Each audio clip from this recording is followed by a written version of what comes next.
չգիտես ինչու դուրս գալ փողոց։ Եվ մենք չնայած որ ոչ մի քաղաքական ուժ չենք ներկայացնում, ոչ մի կողմից չենք ղեկավարվում, չենք ենթարկվում եւ այլն, բայց խիղճը չի թողնում մնալ տանը։ Խիղճը չի թողնում որևէ այլ բանով զբաղվել այժմ։ Եվ ես զարմանում եմ բոլոր նրանց համար, ովքեր շարունակում են մնալ տանը, որովհետև 5 տարի շարունակ Նիկոլը դավաճանում է Հայաստանի Հանրապետությունը,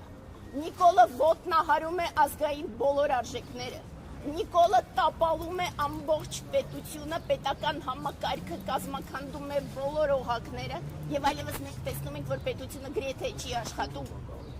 Մենք ենթակա ենք այսօր արդեն լրջագույն սպառնալիքի ընդհանրապես ոչնչանալու ու հանկարծ այսքանից հետո Նիկոլը հանդես է գալիս երևի թե ծանր նախաձեռնությամբ ջարդելու մեր հիմնասյունը հայ առաքելական եկեղեցի։ Եվ դրա համար մենք այս անգամ այնսեն, որ ասում են կարմիր գիծը վերջնական հատել է Նիկոլը։ Եթե մնացած ամբողջի հանդեպ ինքը հորինում էր տարբեր բացատրություններ, ապա այս անգամ եւ ոչ մի բացատրություն ինքը այլևս չի կարող ներկայացնել։ Ես ուզում եմ դիմել բոլոր մարդկանց, ովքեր երբեմն գոնե վառում են մոմեր եւ աղոթում են առ Աստված։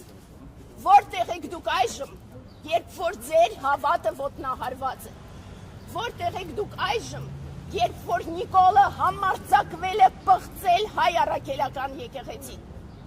Ինքը պղծել է մեր սրբություններից մեկը, մեր հարազատ սուրբ հողերը Արցախը։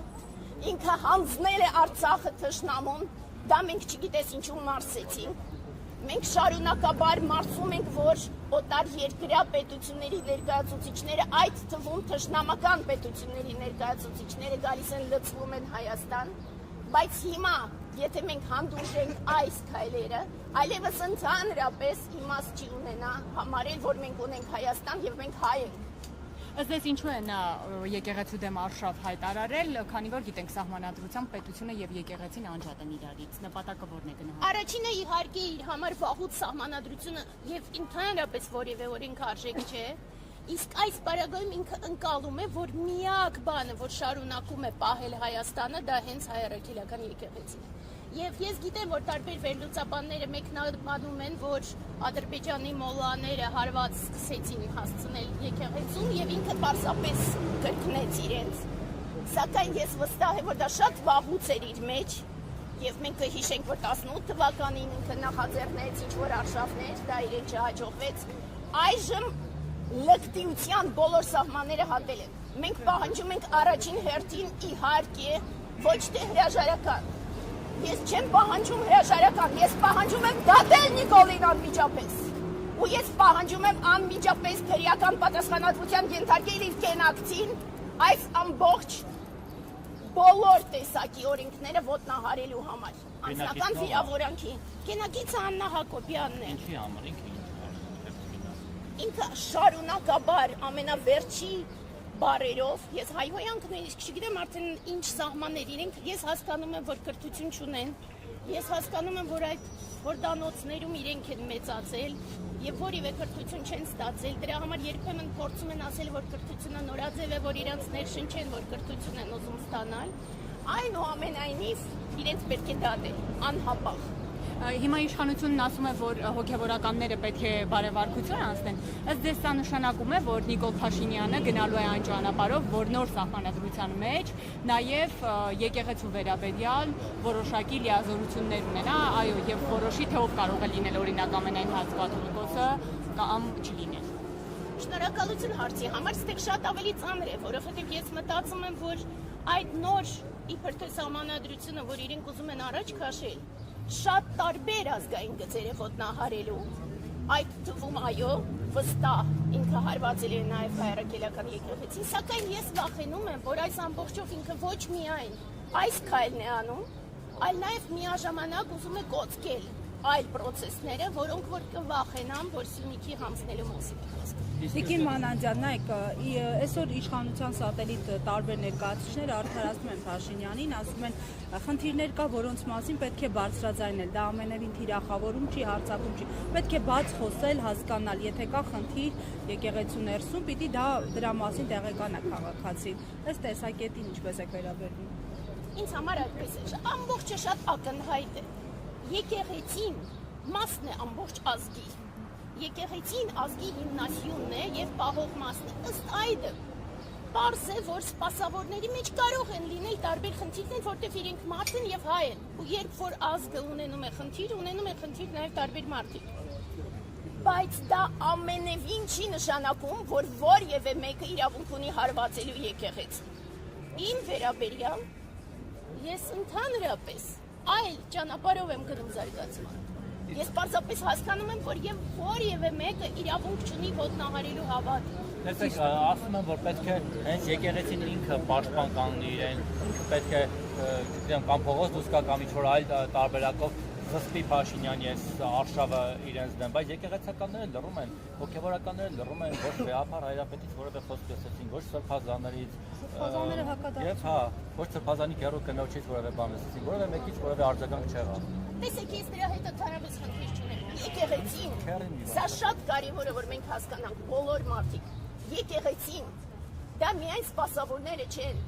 դա միայն կառույցները չեն, դարավոր։ Եկեղեցին դա մենք ենք առաջին հերթին մենք ենք։ Երբ որ մենք դուրս ենք գալիս փողոց, մենք պաշտպանում ենք մեր հավատը։ Երբ որ ես դուրս եմ գալիս փողոց, ես պաշտպանում եմ հայ առաքելական եկեղեցին որպես ազգի հիմնասյուն։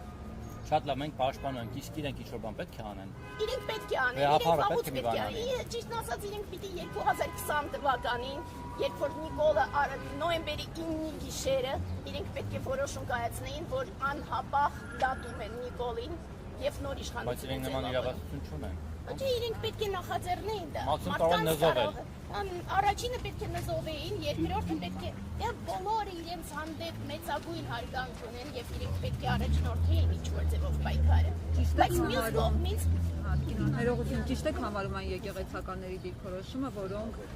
արգելում են այսուհետ եկեղեցիներ մուտքը իրենց խոսքերով նիկոլական գաղափարախոսությունը կրողների, հաշվի առնելով այս հայտարարությունը։ Տեր Փառենն էր օրինակ նման հայտարարություն արել, որը բուռն հակազդեցության առաջացավ իշխանականների կողմից։ Ցավոք սրտի առաջինը շատ դժվար է հասկանալ, թե ովքեր են Նիկոլի հետևորդները եւ գաղափարախոսություն կրողները։ Կարելի է իհարկե դատել ինչքան ավելի տգետ դեմքով, այդքան ավելի վստահ ուրեմն Նիկոլի հետևորդն է, կարելի է ըստ այդմ շարժվել, բայց առաջին հերթին մենք պետք է հասկանանք, որ իրենք բոլորը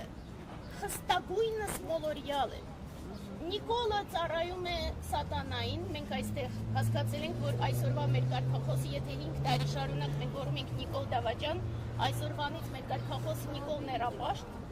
բայց նաև մենք հասկանում ենք, որ մարդկանց զգալի զանգված այնուամենայնիվ մոլորյալ է, նաև ընդդիմության պատճառով։ Մոլորյալ է, որովհետև ընդդիմությունը շարունակաբար եւ ոչ մի լուրջ քայլեր չի ձեռնարկել, որպեսզի ձերբազատվի Դավաճան իշխանությունը։ Ինչի մի քանի անգամ փողոց են դուրս եկել, փորձել են հեռացնել, քայլել են, պահանջել են, վրան են խփել։ Գիտեք, ես քանի որ բոլոր process-ներին մասնակցել եմ, բայց քանի որ ընդդիմադիր եմ եղել եւ Լևոնի ժամանակ եւ Քոչարյանի ժամանակ եւ Սերժի ժամանակ, ըստ այդմ ես հստակ գիտեմ, երբ որ մարդ սկզբունքորեն գնում է պայքարի, գնում է երգով, ապա գնում է մինչև վերջ։ Այսինքն որ Սերժի ժամանակ ընդդիմադիր եղել Նիկոլին եք պաշտպանել 10 թվականին։ Չէ, ես 2010 թվականին գնացել եմ ազգային ժողով, պարանով,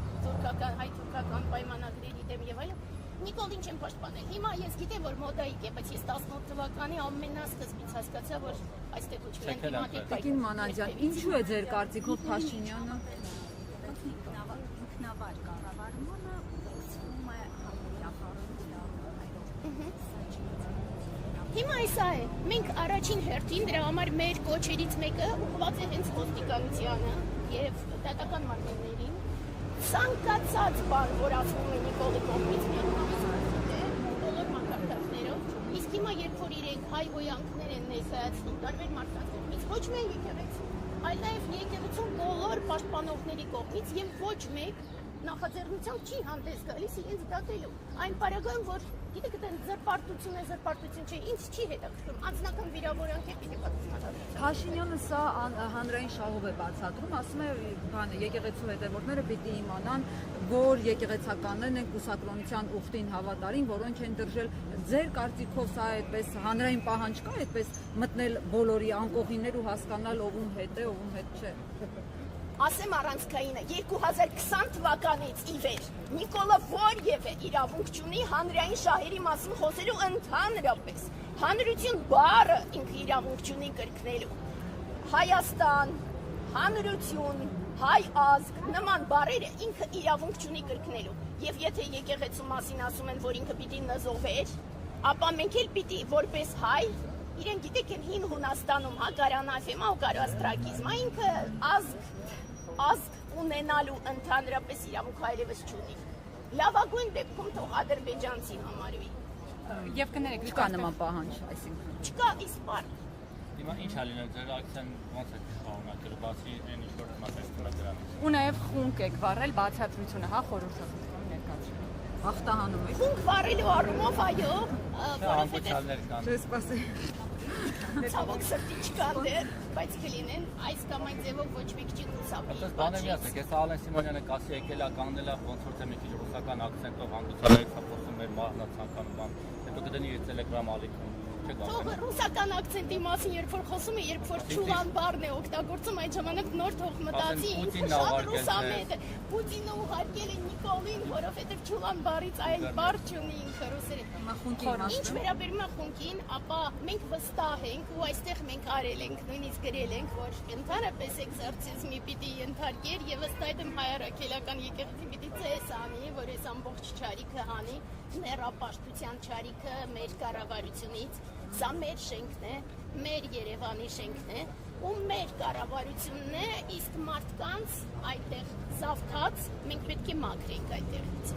Սկսում ենք խունկից, ինչ վերաբերում է ակցիային, տեսեք նորից, մենք քաղաքական ուժ չենք, ինչպես արդեն ասեցի, եւ չենք էլ ուզում լինել քաղաքական ուժ։ Մեր խիղճն է մեզ դրդում ինչ-որ ակցիաներ անել։ Ես հույս ունեմ, որ մարդիկ ոչ թե կմիանան մեր ակցիա, ես չեմ ասում, ուզում են միանան, ուզում են չմիանան։ Թող իրենք ակցիաներ անեն, թող իրենք ամբողջ բողոքի ձայնը բարձրացնեն եւ չհամբերեն, չհանձուժեն այս ամբողջին, ինչ որ կատարվում է այժմ։ Նշեցիք, որ ուզում եք որպեսզի քրեական եւ քրեական պատասխանատվության լինի վարչապետի, բայց չեք կարծում, որ եկեղեցու կողմից պետք է պատասխան լինի ոչ միայն բողոքի ակցիայի մասնակիցների կողմից, այլ նաեւ եկեղեցու կողմից պաշտոնական պետք է պատասխան լինի, որպեսզի համապատասխան գործողություններ ձեռնարկվեն։ Տեսեք, ես հոգևոր զարգացման ճանապարհով գնացող մարդ եմ, հոգևոր կյանքով ապրող մարդ եմ, ըստ այդմ ես ինձ իրավունք չեմ վերապահում երբևիցե քննադատելու եկեղեցուն կամ էլ ասելու, որ եկեղեցի հենց հիմա ինչ որ քայլեր պետք է ձեռնարկի։ Ես հույս ունեմ, որ իրենք կհամադրեն իրենց ամբողջ ուժերը, կոչ կանեն համայն ժողովրդին եւ դուրս կգան պայքարի, բայց դա միայն հույս է։ Իսկ իմ պարտքն է այժմ այնուամենայնիվ պայքարը տանել։ Բայց դուք կարծեմ ինչ որ կազմակերպություն ներկայացնում եք, չէ՞։ Ես կազմակերպություն, հա, ես Հակոբ Մանադյանի ծառն եմ եւ ես ունեմ կազմակերպություն, հասարակական կազմակերպություն, ինչպես ասեցի, ես ընդհանրապես այլ հոգևոր զարգացման ճանապարհով եմ գնում, բայց դա ինձ իսպար չի խանգարում, ես հայ եմ ու պաշտպանում եմ հայ առաքելական եկեղեցին։ Որպես ազգային ինստիտուտ։ Այո, որպես ազգային ինստիտուտ։ Շնորհակալություն։ Տիկին Թարչյան կմոտենաք դուք էլ։